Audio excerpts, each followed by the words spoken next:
What's out there? What creates the shadows in the corners or the creatures of the dark? Who are those on the other side? What do they have to say? This is the Gateway Podcast. This is not your normal style of paranormal talk radio. Brought to you live from United Public Radio Network, 107.7 FM New Orleans.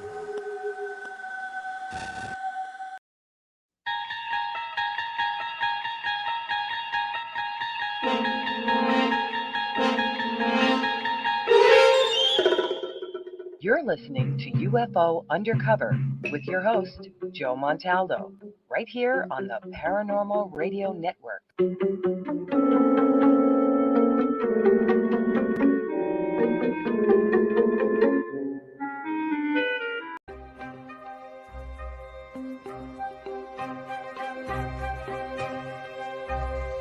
When they are consuming your minds and your thoughts and your dreams, from the angels to the demons and to the mysteries unseen, there is no need to worry. There is no need for dread. It's just time to discuss the thing at the foot of the bed.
Hey, good evening, everybody, and welcome to the Sunday night edition of Into the Night with me, your host, Sean Kelly.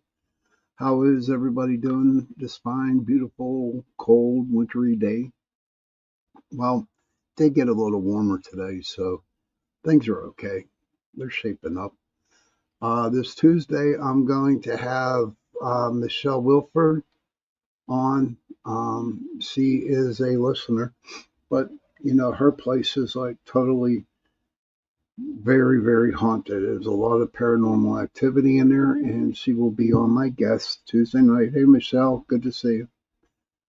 And she'll be on Tuesday night, this Tuesday coming up, 8:10 to 9:10 p.m. on UPRN Talk Radio. Cindy, much love, Sean, and everyone. Much love to you too, Cindy. Thank you for popping on tonight.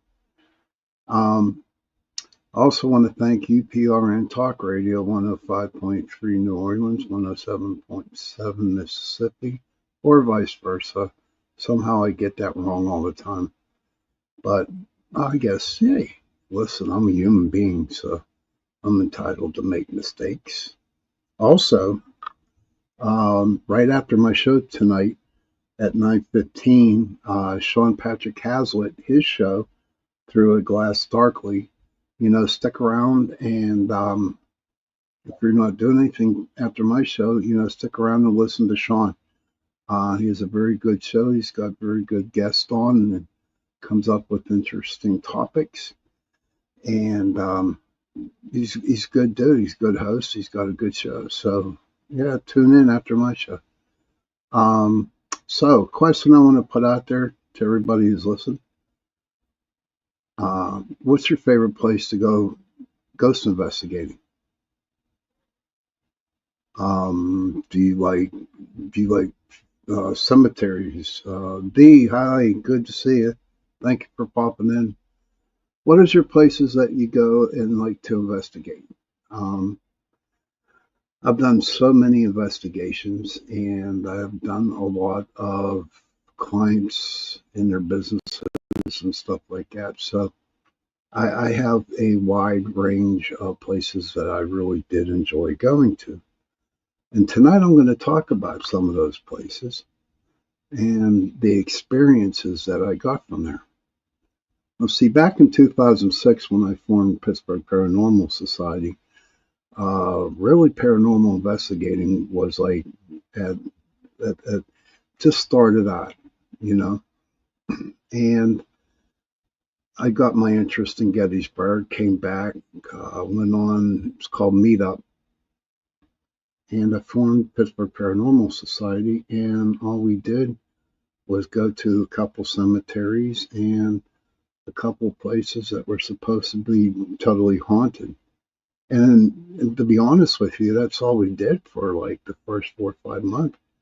And there was a lot of times during that month where I actually went to the same cemetery 5 or 6 different times.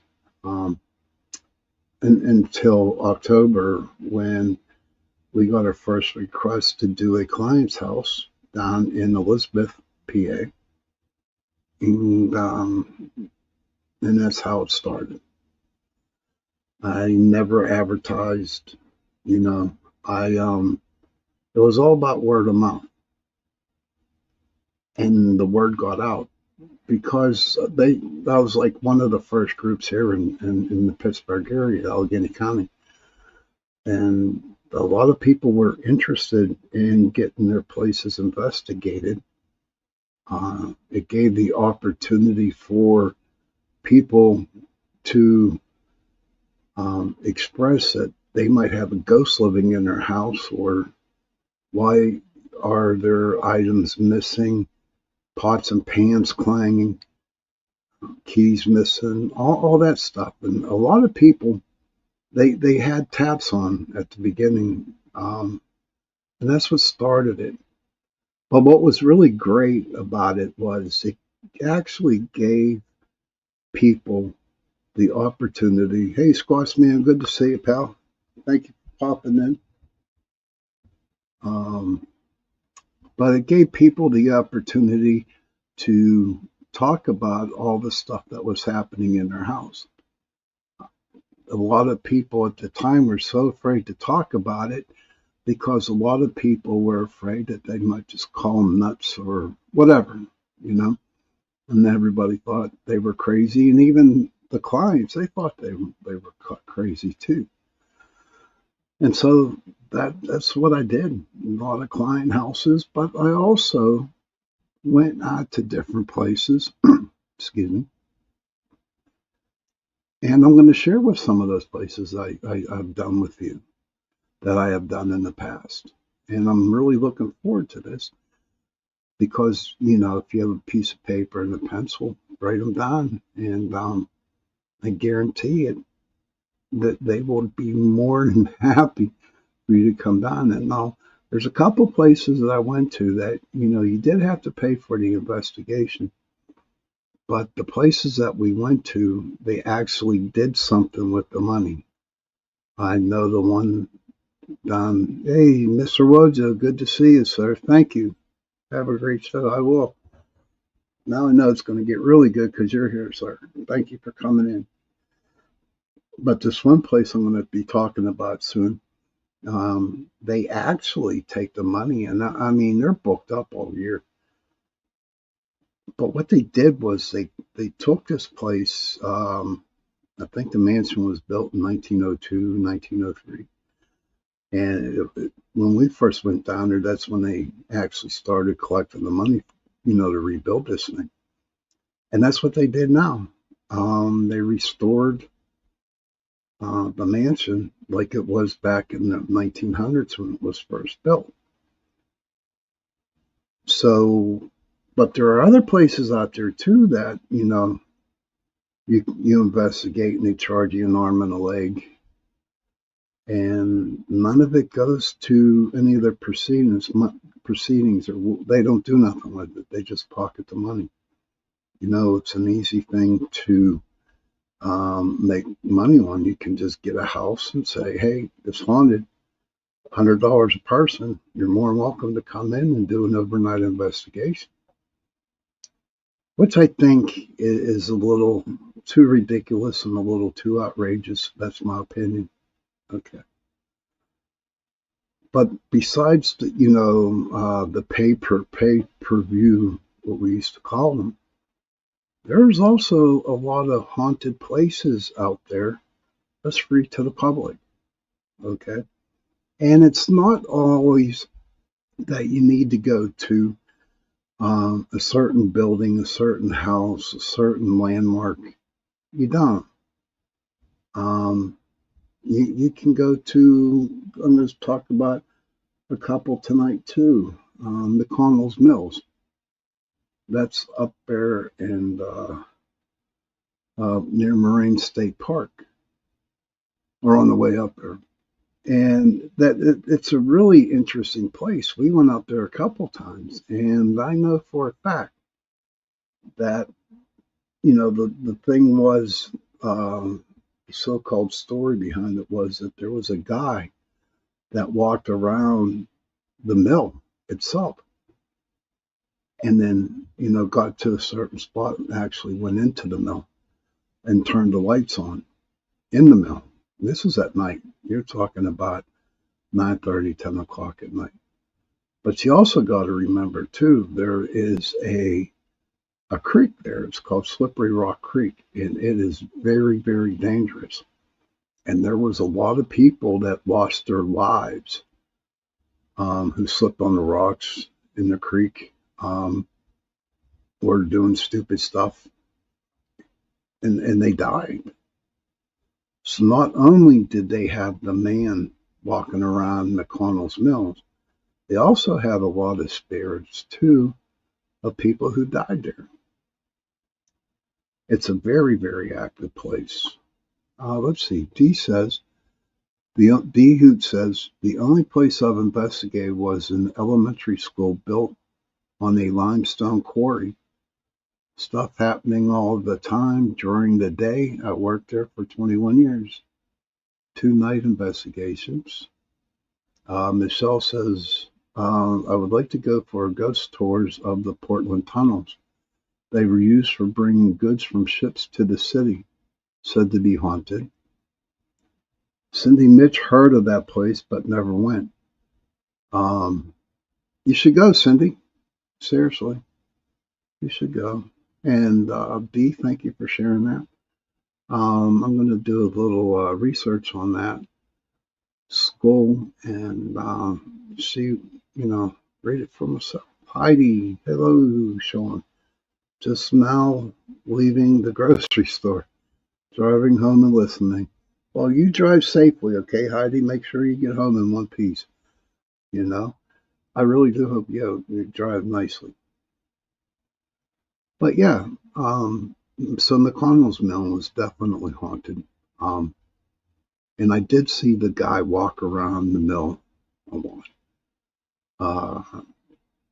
There were some places around the mill where you did hear strange noises.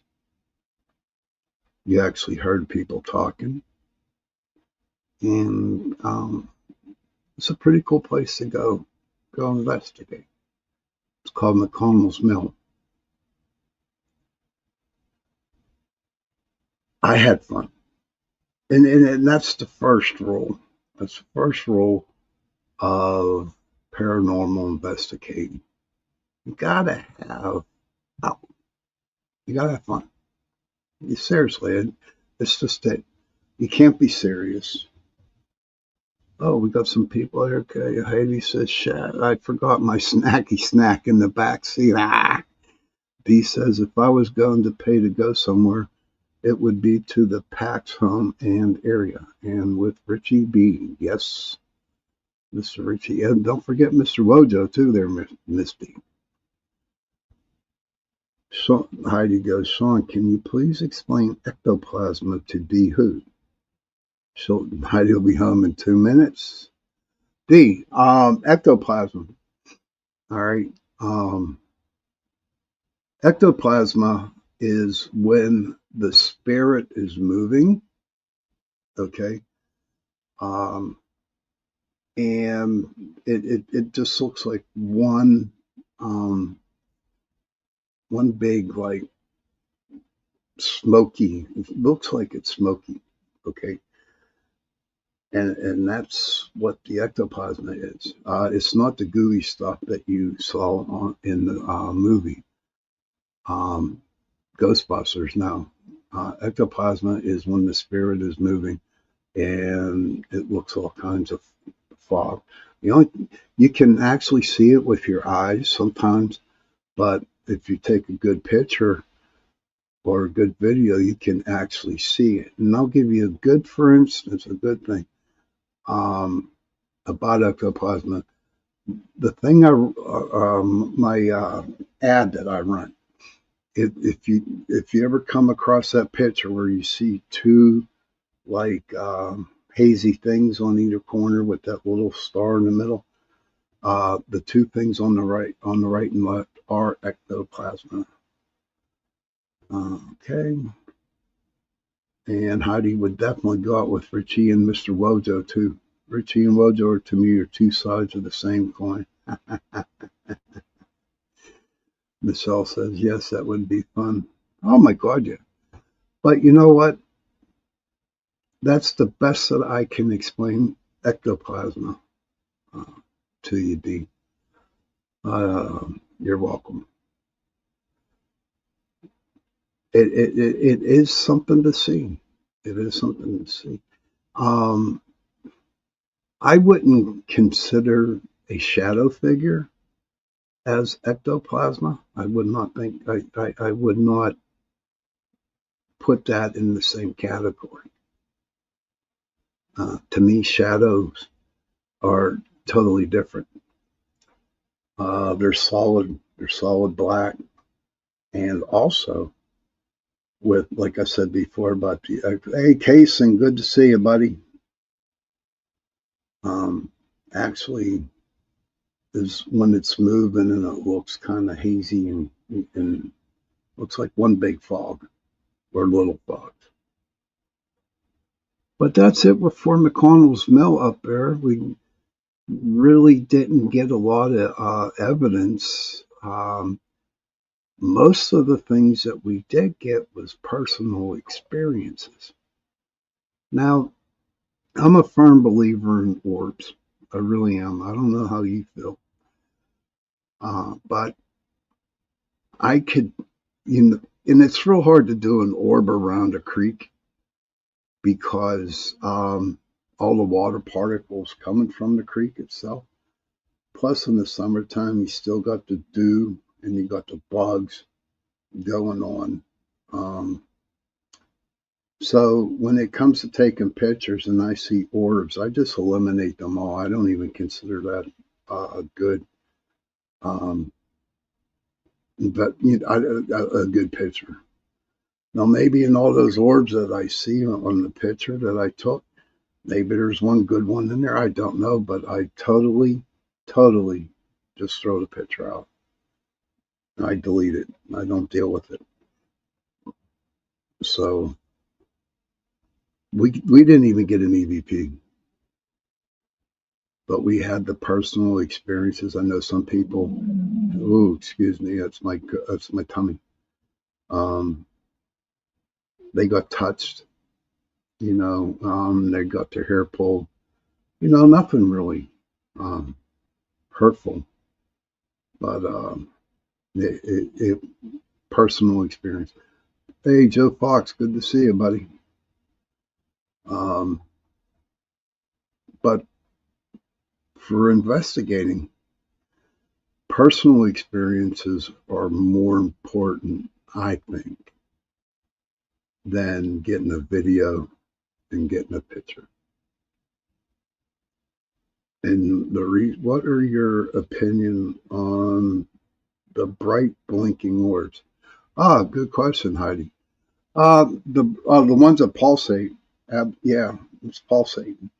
No, to me, the ones that pulsate, it is some type of entity. Okay, it could be a spirit. Could be something else that people haven't come up with. It reminds me of a disco ball, honestly, just like pulsating, come in and out, unless it wants to make a like grand entrance by doing that. But I really don't have a good answer for you on that, Heidi. But I have seen many, but I do believe that they are in, what is it? They are not intentional, but I can't come up with the word. Maybe later on in the show I will. But that's a true haunting. Mark Eddie, good to see you. How are you? Good to see you, buddy. But that's what I look at, the bright blinking orbs. I see a lot of people send me pictures and videos of their blinking orbs. And when it stands out by itself and there's nothing else moving around with it, and it does like a loop-de-doop or, swiggles and like this, it is definitely a spirit. I'll take that to the bank when it makes all types of different moves on it. Absolutely. Now, another place I was talking about earlier in the show, it's called Prospect Place. Now, Prospect Place is in a little town called Trimway, Ohio. And that's the one I was telling you about, that was the mansion that was built in the 1900s. Okay, early. The story behind that was the people who owned that building were a major player in the railroad, with the trains and stuff, the railroads down there in Ohio. Heidi says, we have quite a lot, even after cleansing. Thank you. Oh, you're welcome, hon. Well, after the cleansing, Heidi, more than likely, it's happy spirits. You know what I mean? Maybe they're just, look at it like this, Heidi, honestly. Think about it. They're probably blinking because they're happy that, they got, when you did your cleansing, that all the bad spirits went away and now the good spirits can hang around. Think about it that way. But down in Prospect Place, when it was first built, it was a mansion. They, besides, dealing with the trains and the railroads and the trains and all that stuff down there, they were also part of the Underground Railroad.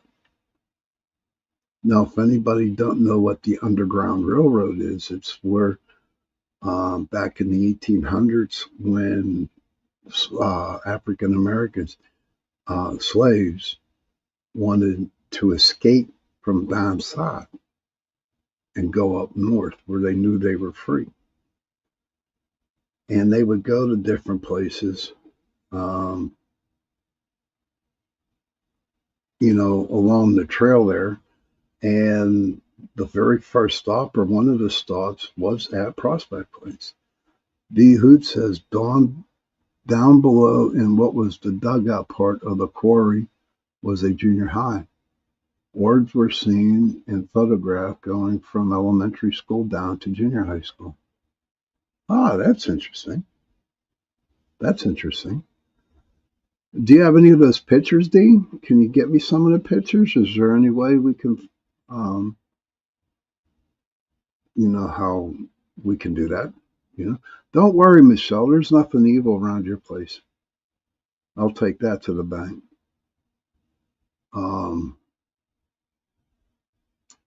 So at Prospect, so it's part of the Underground Railroad where the blacks were free. They would hide and go underground in order to get up north to be free. And Prospect Place was really huge for that. But down at Prospect Place, they had two incidences. See, down there, Ohio is so cold. And during the winter time, when people died, they could not bury them. So, like in their cellar, they had freezer. And their freezer was a bunch of stones built around it, and they would throw the body into the freezer. and wait until spring comes and they would take it out of the freezer. Then they will give it a proper burial. Well, 2 incidents happened down there. There was one girl, her name was Constance, and she died, I do believe, by some kind of disease going on at the time. And when I first went down there, where were we at? Let me see. Heidi says, I don't feel anything uncomfortable from them. Just got home, and I'm sure one greeted me as I came through the door. I'm sure they did. And Dee goes, they are on my old phone. If I do, we'll have to charge it up and look. Thank you, dear. I appreciate that, Dee. Michelle says, I had some this morning playing with my cat. And then she says, thank you, Sean. That makes me feel better. You're going to be fine. Absolutely. Joe Fox says, they used to wake my grandparents in their own home. I did speaking of an orb, this is so funny. Me and my brother, we were doing a house investigation, and they had the video camera on me. And my brother was sitting next to me. Well, my brother, he sleeps a lot, right? But he sleeps with his mouth open. So there were all kinds of orbs around me. It was funny and how. And one, no lie, it's so true, one went into his mouth and he swallowed it. That was funny. Dee says, remember, I am Luddite. No savvy computer stuff here. Okay, I'm not computer. I'm no computer either here, huh? I just go with what I know. And if something pops up, then I learn about it. Hopefully without breaking my computer. But listen, we're at the 8:36 mark, and what I'm going to do is I'm going to take a little 70 second, maybe a minute break here. Come back and tell you some other places that I've been to. So if you have to go to the bathroom, whatever, get something to drink, I'll be back in about a minute. So see you in a minute.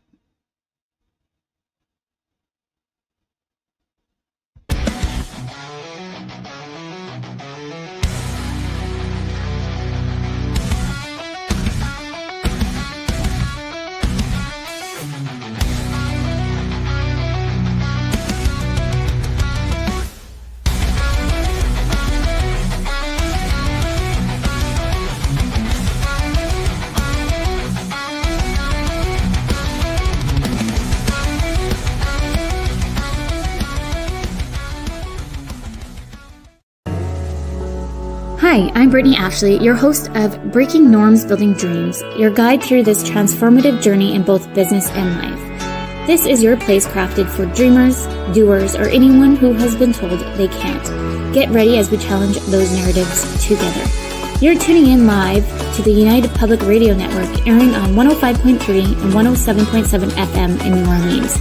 We are streaming on all the popular platforms every Monday at 3 p.m. Eastern Standard Time. Join me for a candid and thought-provoking conversation celebrating your unique journey because you are worth it. Welcome to Negotiating Happiness, the show that helps you find happiness, success, and balance in your work and life. I'm Adriana Fiestro, your host for this journey into entrepreneurship and personal growth. We're broadcasting live on 107.7 and 105.3 FM in New Orleans as part of the United Public Radio Network. We explore the latest strategies, insights, and stories from successful entrepreneurs and experts. From managing stress to building a thriving business, we've got you covered.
Hello, everybody, and welcome back to the second part of Into the Night with me, your host, Sean Kelly.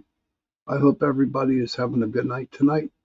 I want to thank you, PRN Talk Radio 105.3 New Orleans, 107.7 Mississippi. We're the other way around. This Tuesday night, I got Michelle Wolfong coming. She's in the room tonight. Michelle's going to be coming on my show on Tuesday night, 8:10 to 9:10 on UPRN. And we're going to talk about all her paranormal activities that are happening in her house. And anybody else out there who listens to the show that would like to come on and talk about whatever they want to talk about, please feel free. Send me a message or something like that, and then we can set it up and go for it. Rhonda, hey Rhonda, good to see you. Oh my gosh, good to see you, hon. Joe, they couldn't bury my grandmother for months because of the frozen ground. Joe Fox says, thank you, Sean, for coming on and being with us. You're welcome, Joe. Thank you for saying that. That just really, I needed that, Joe. Thank you. Seriously, Joe, I needed that. I appreciate that. Heidi says, you're a beautiful soul. She is, Heidi. Oh my God, she is. She is a beautiful soul. And I'm really looking forward to Tuesday so we can actually sit down and talk to Michelle all about it. D who says, Michelle, looking forward to it. Tell us something good. There you go. Big smiling face. But back to, the different places that I investigated. We talked about Prospect Place. Well, back to Constance, the ghost that hangs out around here. I've been there 6 or 7 times, and I guess you can say, please don't think I'm weird or crazy, but she kind of likes me when I went down there. No lie, because wherever I went, she was there with me. And I guess you can say we started a good friendship. Now, I haven't been down there for a very long time, so I don't know if she's still hanging around down there or not. But I remember one time I went down with a group of people, and there was this one girl, she just would not leave my side. And I mean, she kind of liked me, okay? And Constance didn't like that, and this is a true story. Constance didn't like that, and she made her life hell for that night, honest to God. Would not let up on her. Now, down there at Prospect Place, they have a barn. And there's a guy who was hung. He was the guy that went out and would take back the slaves down south, and a bounty hunter is what he was. That's what they're called. And 4 people got a hold of him, and they hung him in the barn. And to me, the most haunted place down there at Prospect is the barn. I had a girl who was crazy as a jaybird, man, and she says, first thing she said when she got there, I'm going in that barn tonight. I want to get scratched. And she did the number 1 rule that I do not like at all, is that you do not confront a spirit. You do not confront them to get a reaction on them. If you do that, you're gone. You're no longer part of the group. Seriously. Well, she went into the barn and she called him out, and she got these 3 crazy scratch marks on the middle of her back. And there's no way she could have put those scratches there. If you go on my Facebook page, Sean Kelly or PPS, I do believe I have the picture of that somewhere in my photos. So what I'll do later on tonight or tomorrow is I'll put that photo up. Yes, Heidi's right. No provoking or disrespect. And for some unknown reason, she wanted to get scratched, and she did. I don't know. I've been bit. I've been scratched. I've been punched. I've been pushed. I've been bit. And whenever that happens to me, I don't feel good for like 3 days. It's like, when I would get scratched, it felt like a bolt of energy just going into my body, and it would really, really knock me out for like 3 days. Oh, there's my brother. Patrick says I was pushed and someone touched my hair. What? That little bit of hair you got on your head, brother. Yeah, Patrick, he's had a lot of things that happen. And he'll tell you too, we were on an investigation doing a house over in East McKeesport. And we had a little Filipino girl in our group. She was small and tiny, maybe 90 pounds soaking wet. And she literally got picked up and she got thrown into my brother. No lie, that's a true story. She literally got picked up and thrown. That wasn't a very good spirit in that house. There's a lot of negativity in that. But he'll tell you, yeah, Faith, that was her name, Faith. Patrick can tell you because it blew him away. And Patrick has a story too from that same house. Yeah, her name was Faith. Dee says, Heidi, I can't imagine living in a place unactive in so many ways. You should consider it a guest. Well, don't worry, Dee. I'm going to get her, buddy. I'm going to get Heidi. I am. She's on the list. Michelle says, when they go through me or near my head, it makes my ears feel like they're underwater. Yes. And you feel staticky for a minute. Yes, absolutely, Michelle. That happens to a lot of people. But what happened to Patrick at that same house, right? So we were, ended up getting done with the investigation, and we had some equipment down in the cellar, right? So Patrick went down and to get the equipment. And as he's walking up the steps, he says, Sean, look at this. And so we went over, going down the cellar steps. And he's here, he'll tell you. There was a screw that big, standing. I mean, it was literally standing. And if my brother didn't see it, that screw would have gone into the bottom of his foot. And that's the truth. That was pretty cool. Heidi says, do you? Thank you. And I share too much and never shut up. You know what, Heidi? I'll give you 2 hours. I'll pay. I'll tell the boss to say, yep. Patrick says, yep, under the top step. True. Well, Heidi, I'll give you 2 hours.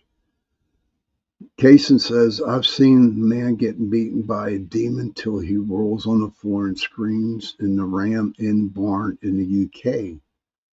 Don't know if he acted or not, but it was terrifying to watch.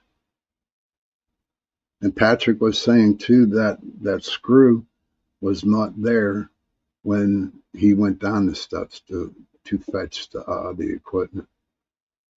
So, yeah, that was a hell of an investigation, especially with when Faith, she got picked up and thrown. That creeped me out. That really did, because I never seen that happen. But back at Prospect Place, Constance, she would come around, and we got a lot of good evidence down there. Now, down in their cellar, okay, which was part of the Underground Railroad, that's where they came through, through the cellar of the mansion. If you sit back and you look forward, you can actually see all the shadows of all the slaves going through the portal that was right there. It was so cool. It was crazy. Crazy place to go to, but I enjoyed it. Hey, Sam, good to see you, hon. Yeah, there's Sam. Telling you. How's the weather down there, Sam? Still snowing? Just wanted to know.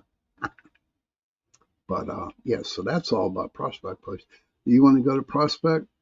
It's Prospect Place, Place, and it's down in Trimley, Ohio. Later, brother. Talk to you later. Thanks for coming on. And look it up. You can Google it, Prospect Place, and it gives the history behind the mansion and the Underground Railroad. And they also have different photographs of spirits, and they talk about the investigations that go on down there. Let's see. Raymond. Hey, Raymond. God, good evening to you, sir. Dee says, Sam, I sent you an email. Okay. Hex Hollow. Huh. Interesting. Interesting place. But that was all about Prospect. And what other one we got here? Down in Pittsburgh, we have a college. It's called Point Park University. And there was a lot of, it's called the Pittsburgh Playhouse, where Point Park would put on plays for different people.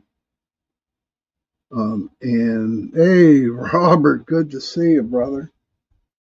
Wow, it's good to see you. It's a lot of good people in here tonight. Good to see you, Rob. Thanks for popping in. Heidi says that she used to live in a place called Prospectors Point in Kansas. Huh, interesting. See, I can't wait to retire, guys, honestly. Because when I retire, I'm going. I'm getting a little RV and I'm gone. I'm going out west. I'm going to go to all these different places that I hear about all the time. And hopefully, God willing, if I'm still around, I'll be putting on different shows about the places that I go to. There's a place down in McKeesport, PA, and it's called Draveau Cemetery. But the only way to get to the cemetery, well, there's, you can go down the street and cross over and into the cemetery. But a lot of people park in, it's called Boston, PA. And a lot of investigators, people who investigate, they park in Boston, PA, and they walk the Allegheny Bike Trail. That's what it's called, the Allegheny Bike Trail. And what's interesting about the Allegheny Bike Trail, I'm trying to think of the river. I can't think of the river. But if you walk this bike trail, okay, there are people who have seen like miners walking the road, holding a lantern back in this like this.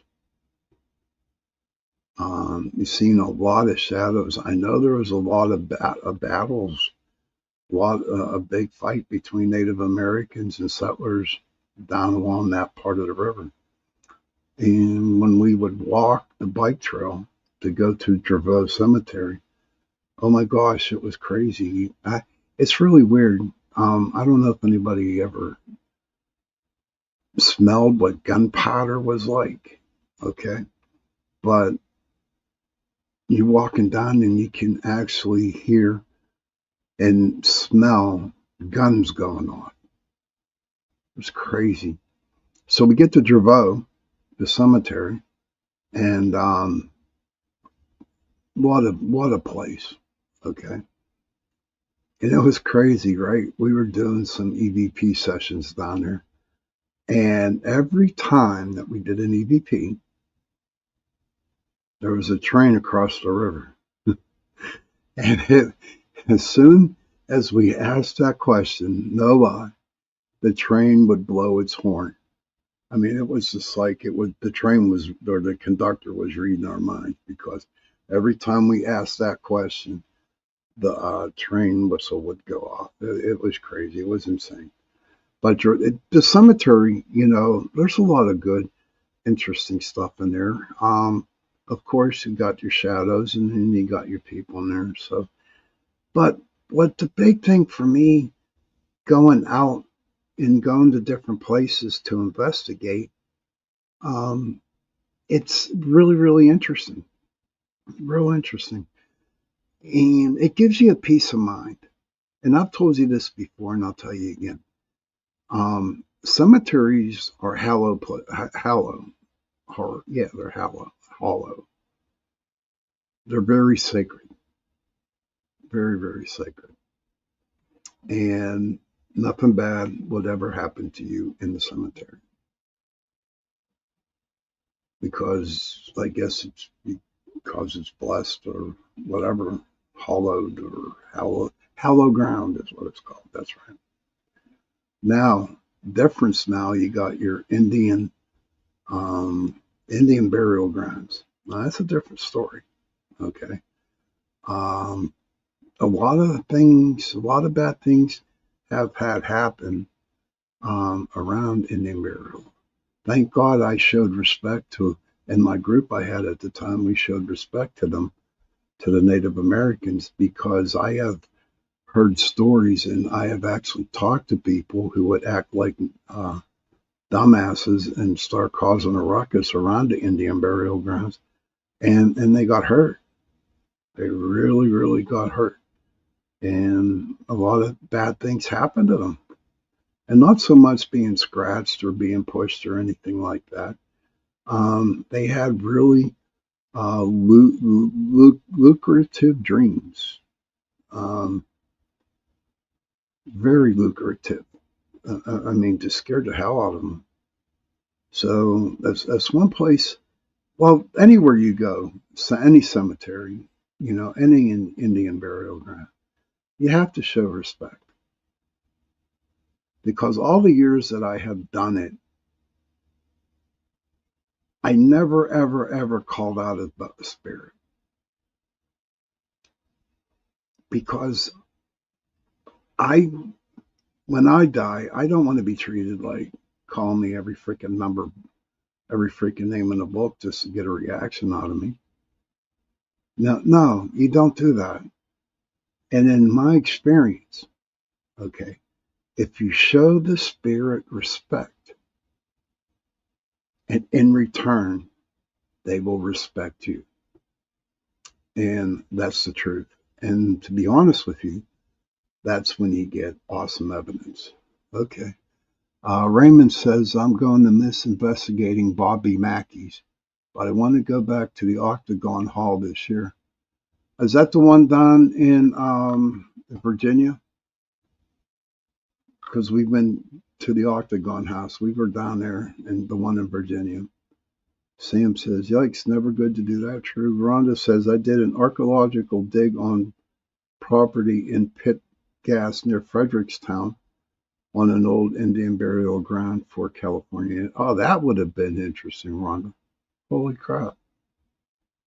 There, Sam says there's a glass case in a coffee shop I got to go, and it had arrowheads all in it and other artifacts from Native Americans, and there was an angry spirit there. Someone dug up and tore up the land. That's not, well, that's what happens when you mess with the Indian burial grounds, hon. Dee says, my siblings and I placed the folks' headstone and dug the holes for their ashes. We placed and covered them. We went old school. It was an experience I'll never forget. It meant something. That's nice to hear. Heidi says, Missouri Sam, there was a shop like that too. Felt the anger in the air. Joe Fox says, I have the utmost respect for Native American burial sites. They knew spiritually and spirit. I will always be awe of them. In Missouri. Okay, thanks, Heidi.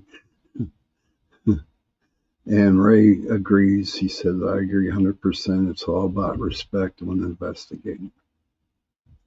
Well, we're getting pretty close to the end here, guys. Got a couple minutes left. I want to thank everybody for coming and listening to the show tonight. Don't forget, we're going to have a big, Rhonda says it was very interesting. We took all the bones and artifacts back to the job. My job was to clean the bones. And oh wow, that is like cool as hell. We got to talk about that someday, Rhonda. That would be cool. Something to talk about on the show. But don't forget, this Tuesday night, 8:10 to 9:10 p.m. on UPRN Talk Radio, we are going to have Michelle Wilfong.